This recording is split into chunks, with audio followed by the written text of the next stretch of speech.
ആലപ്പുഴ നഗരസഭാ ചെയർപേഴ്സണെ യുവമോർച്ച പ്രവർത്തകർ ഉപരോധിച്ചു. ലഹരി കടത്ത് കേസിൽ ആരോപണ വിധേയനായ CPM കൌൺസിലർ ഷാനവാസിനെ പുറത്താക്കണമെന്നാവശ്യപ്പെട്ടാണ് ഉപരോധം. വിവരങ്ങളുമായി ശരണ്യ സ്നേഹജൻ ചേരുന്നു. ശരണ്യ, ഈ വിവാദങ്ങളൊക്കെ വന്നിട്ട് 2 ദിവസമായെങ്കിൽ പോലും ഇങ്ങനെയൊരു പ്രതിഷേധത്തിലേക്ക്, പ്രത്യക്ഷ സമരത്തിലേക്ക് പ്രതിപക്ഷ പാർട്ടികൾ നീങ്ങുന്നത് ആദ്യമെന്ന് തോന്നുന്നു. വലിയ പ്രതിഷേധമാണോ ഉയർന്നത്? എന്താണ് വിവരങ്ങൾ? ഉപരോധം അവസാനിച്ചോ?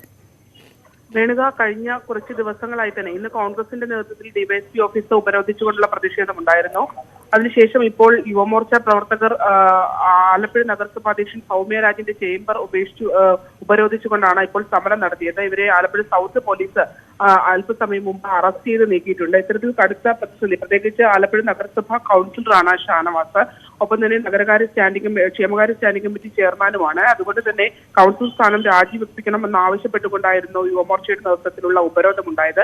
കഴിഞ്ഞ ദിവസങ്ങളിലൊക്കെ തന്നെയും, അതായത് ഈ കേസിൽ വാഹനം പിടിച്ചെടുത്തത് ഷാനവാസിന്റെ വാഹനമാണ് എന്ന് തിരിച്ചറിഞ്ഞ ദിവസം മുതൽ തന്നെ കോൺഗ്രസും ഒപ്പം തന്നെ BJPയും അടക്കമുള്ള രാഷ്ട്രീയ പാർട്ടികൾ സമരവുമായി വിവിധ ഘട്ടങ്ങളിൽ ആലപ്പുഴ നഗരസഭ ഉപരോധിക്കുന്ന സാഹചര്യമൊക്കെ ഉണ്ടായിരുന്നു.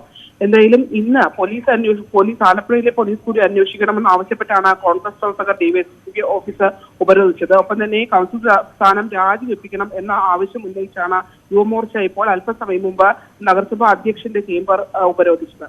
ശരി, എന്തായാലും പ്രതിഷേധം കനക്കുകയാണ്. തുടർ പ്രതിഷേധങ്ങൾ ഉണ്ടാകുന്നു. ശരണ്യ സ്നേഹജനാണ് വിവരങ്ങൾ നൽകിയത്.